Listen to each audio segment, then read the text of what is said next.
test results in order to get better outcomes. Make sure to drop the word person into the chat, and we are going to send you the physiological aspects chart.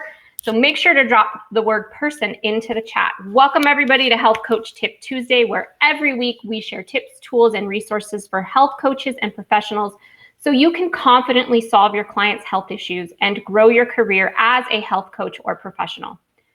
I am your co-host and FDN Director of Course Enrollment, Piper Gibson, and many of you know the man next to me. This is Reed Davis, founder of Functional Diagnostic Nutrition, and he is going to share his deep knowledge and expertise with us today. How are you, Reed? Doing fantastic, thank you. Awesome. I'm so looking forward to another. Hope we have some good questions today. Yes, me too. Everybody that's watching, please make sure to drop your questions in the comments. Reed would love to answer them for you. So today we are going to be talking about treating the person and not the test results for better outcomes. So Reed, I'm going to let you start off and tell us why the FDN approach looks at treating the person and not the test results. Yeah, I like to call it treating the paper. You know, when someone runs a lab and just tries to apply therapy or agent to get the numbers to move without really looking at why are those numbers there in the first place. Now, in the medical world, that's acceptable. It's actually what they do. And sometimes those numbers need intervention. Like if your blood pressure is really high, that's not healthy at all. I mean, high blood pressure can ruin your kidneys, your blood vessels. You know, uncontrolled, real high blood pressure is not a good thing.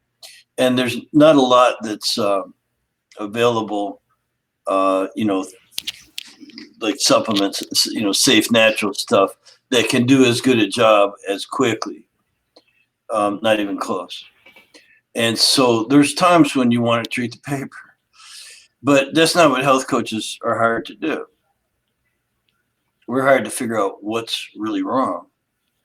And I like to put it this way, Piper, as you know, pretty much when we look at lab test results, we're looking at data that the person lived their way into, or maybe they ate their way into, or, you know, didn't do something. And that's how they got those test results. So we would look at how do you reverse that? In other words, get them to go back to more acceptable numbers and live your way out of it. If you lived your way into it, you can live your way out of it.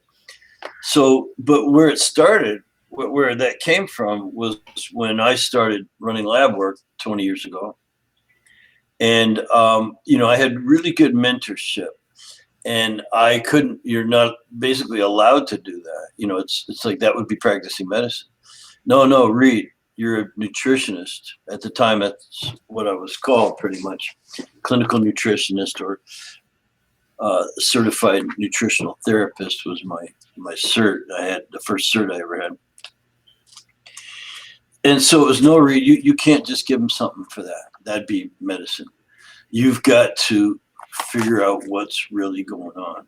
So it came from a sort of medical legal point of view, but also it turned out that the work that I did to figure that out, you know, I ran thousands of labs on thousands of people and formed the investigative system that is now FDN. And of course, the investigation was looking not for treatment options, like what to give them, but for healing opportunities, what's wrong and what needs fixing. And then the only way to have an effect, or the way for a health coach to have an effect, is not to concern themselves too much with those numbers, but with the health of the person, and really treat every cell, tissue, organ, and system in the body simultaneously. So a good example, let's say, would be thyroid.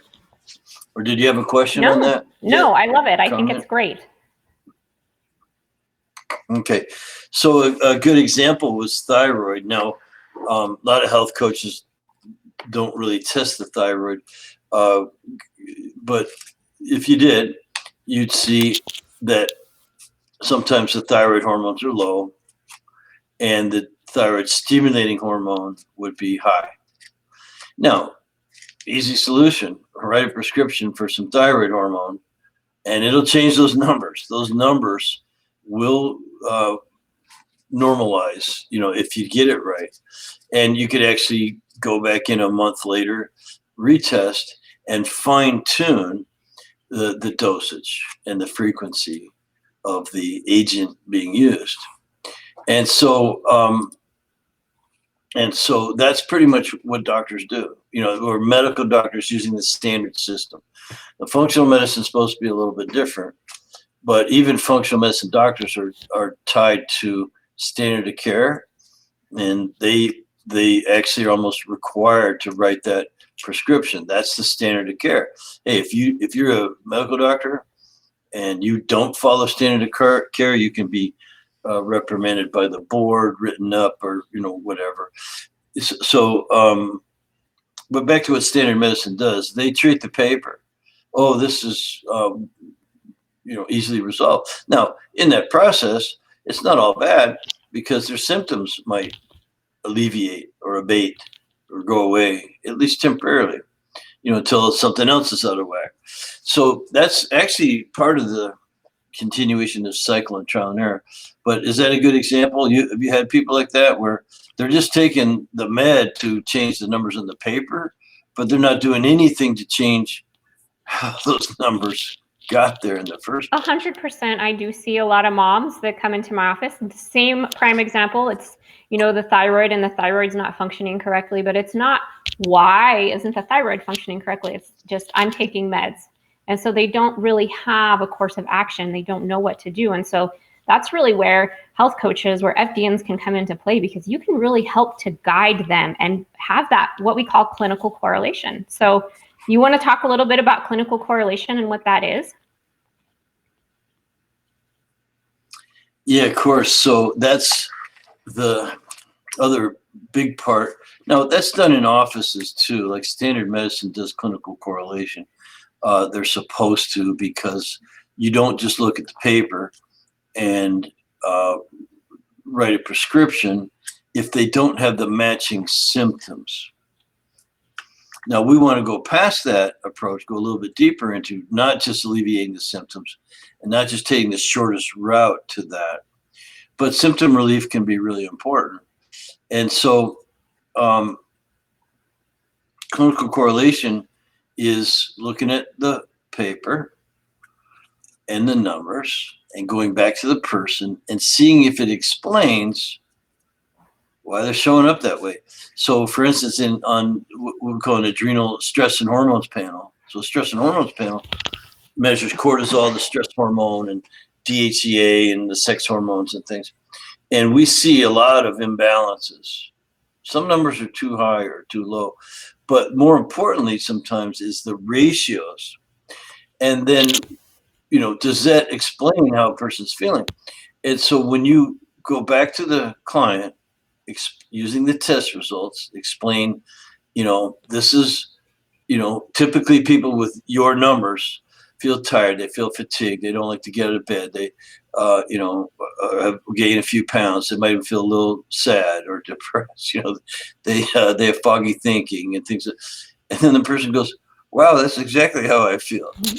And so that's clinical correlation. And guess what? Now that person's highly motivated to follow a program. The next words out of their mouth is going to be, so how do I fix it? Mm-hmm.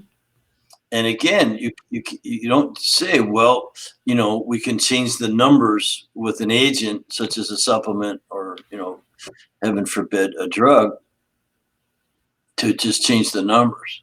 Even if that does tend to mitigate their symptoms a little bit. Our job is to educate. Well, so the answer to the question, you've shown them their test results. You've clinically correlated that, and they totally get it. Yeah, now I know why I feel like crap. And by the way, they might also say, my regular doctor, and they like to say my regular doctor, Yeah. didn't tell me this, didn't find this, but said my blood work looked normal. Or maybe they ran another test and just gave them some drugs, but they still feel like crap.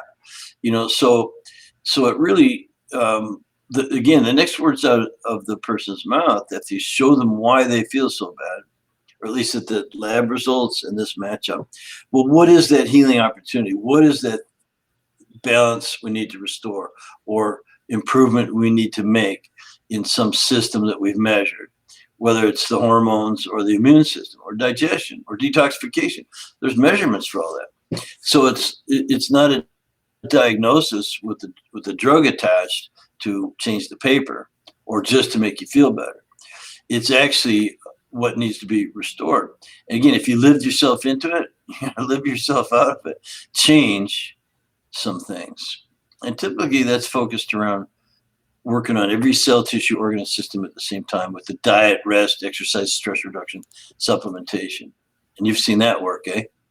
Absolutely. I've seen it work hundreds of times. And I think that dress for health success, that super easy to duplicate protocol that you have created, diet, rest, exercise, stress reduction, and supplementation, really is a giant change agent for people. And it gives people a really clear path and guide and things to follow when it comes to living themselves out of it, getting better, and creating those habits.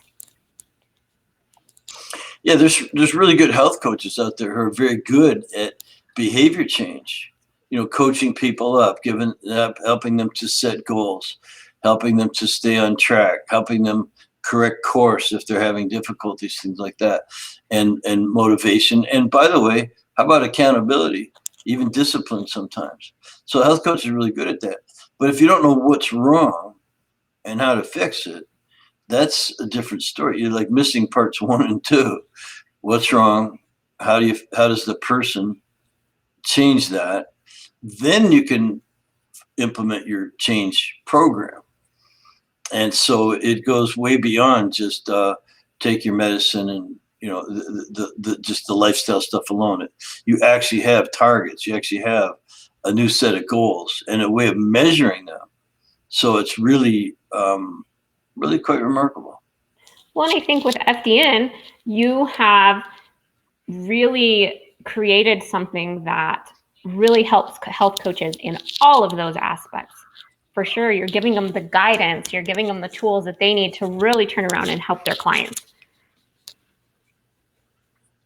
I didn't do it alone, and it's like what I did is I organized the approach, like I discovered it more than created. It just was revealed to me over time with repetition. The number of labs I was running was outstanding, like remarkable, like hardly anyone's ever done that. And so I didn't know you couldn't do it. I just was doing it. And you definitely start to recognize patterns if you're there for the right reason, which is to help people, really, really being more than curious, but just obsessed with finding out what's really wrong. And I was constantly getting mentorship to the point where I burned out all the mentors and started figuring out things that they were missing. And not all the mentors, I still have a couple, but it's remarkable, what you can learn and put together if you have the intention. And so, yeah, thanks for that. But it's again, a lot of this stuff was just revealed, uncovered, and discovered through some trial and error and paying attention and making observations about what worked and what didn't work. And then the other thing, I guess, if I have a talent for or something creative, it's coming up with the hidden stress concept and the dress for health success. It's got to be easy to remember and organized, and so there's some creativity around that. But really, more hard work. But I think that those things, isn't that?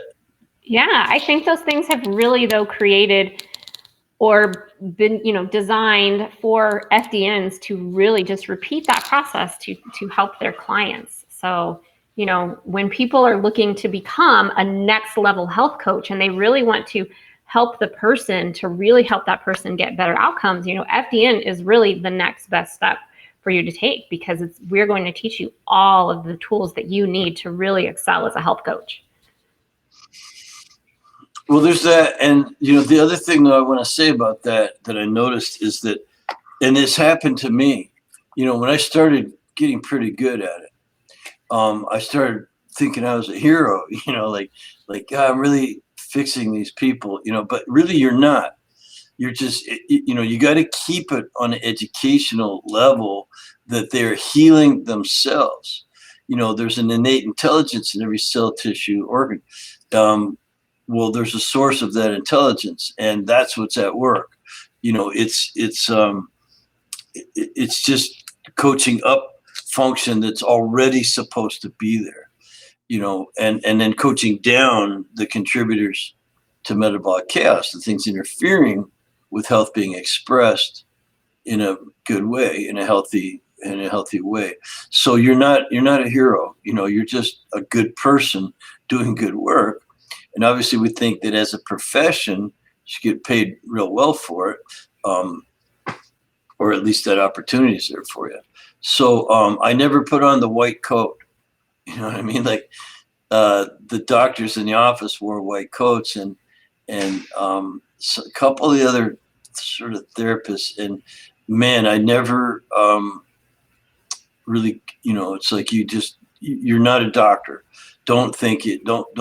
This idea of a white coat, it's part of a mentality. Because you start thinking you're real special and that you got it and that you can compete with doctors. And so, like, you're better than a doctor even.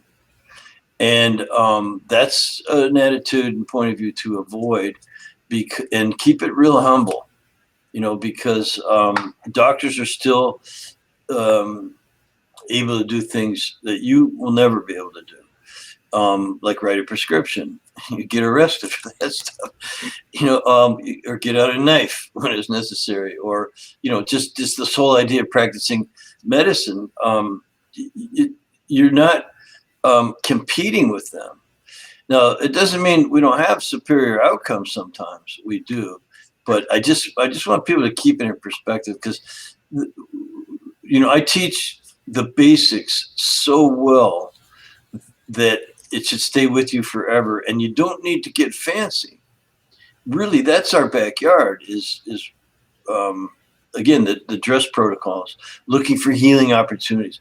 But what happens when health coaches get, let's say, they graduate from our program, there's very tempting to start running any labs, start sort of competing, start using more the physicians' labs that do give you the ability to use agents.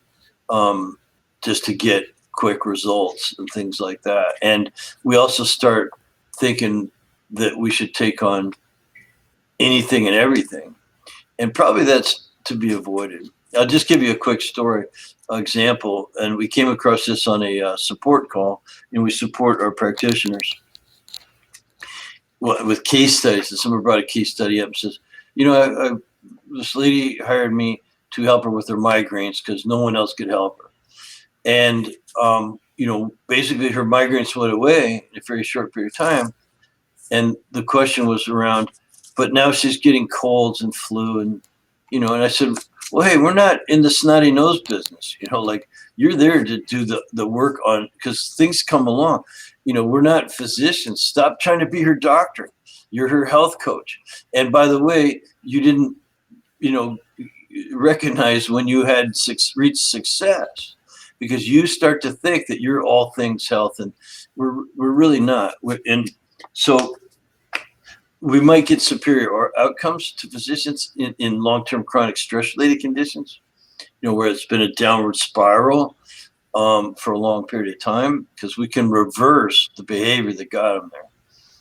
But if it's time to intervene with medicine on a problem that's downward spiraling really fast, the observations we make, we can't capitalize on them because they're downward spiral. So they need intervention. So basically we have our job and they have theirs. and we can help that person navigate which backyard they're in.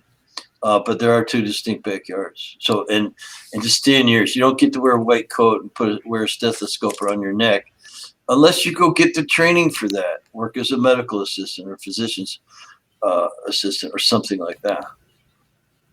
Absolutely. I agree with you 100%. And, I think that just in my experience that we as health coaches can really work very well with doctors. And I've mentioned before that I have some really good relationships with the nurse practitioners and doctors, and we get together and we talk about how we can work together and better serve our clients to overall help them feel better and change their lives. So, I relate to that 100%. Stay in your backyard and really make it a good mesh between, your client and their doctor and yourself. You fill in that gap. Ooh, yeah, we have a question. Yeah, absolutely. Okay. All right. Okay, it's a coronavirus question. Hey, Chip. Hey, Caitlin. With all the current generic recommendations out there for protection against coronavirus, is it hard for clients to remember that everybody is unique and needs different support or supplements? Are there any supplement recommendations you have heard thrown around during this time, including cod liver oil, vitamin A, vitamin C, lysine, etc., that are particularly concerning for the broad public to be consuming without any proper assessment?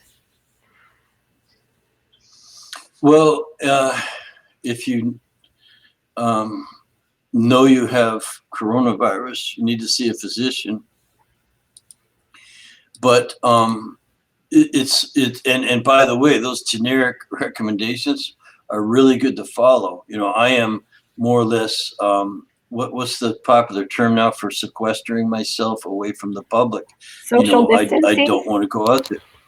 Social distancing, sequestering. That's really a good idea right now. Not to go too far into it, I want to answer the question. But what we can't have is everybody going to the hospital or doctor at the same time. So that's when there's a spike. Right now, we're trajectory is that there's going to be a really serious shortage of hospital beds and intubators and medicine and tests and things like that. So if we all get sick at the same time, it's going to really suck, worse. And it has not peaked. We have not reached the peak yet. The way to flatten that out is to have reduced social interaction. Don't go out. Don't expose yourself. You got people who are saying, "Oh, screw it, I'm going to go to the bar anyway." Not a good idea right now. Try to hunker down and be with your family and people aren't infected and who haven't come in contact with people who are infected. So that general stuff is really, really good. At the same time, then it's really good to understand why COVID-19 is not a cold. It's not the flu. It's much worse. The intensity and focus of the inflammatory, it's called a cytokine storm, is dangerous.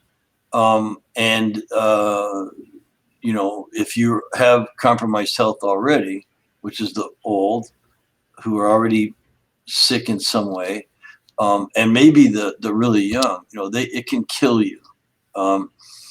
There's all kinds of statistics around that. Matter of fact, tomorrow I think we're doing a show on this. We are. And so there's no magic bullet. Yeah, there's no magic bullet for us. But you probably should build a wall around yourself with things that help your immune system out and maintain health. Vitamins A and D and C, also zinc.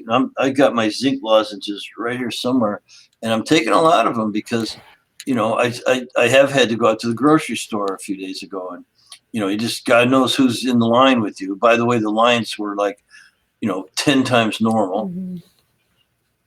So you can bone up on those type of supplements, and there's also herbs that will block those inflammatory cytokines. So there's herbs that are very traditional that have antiviral properties.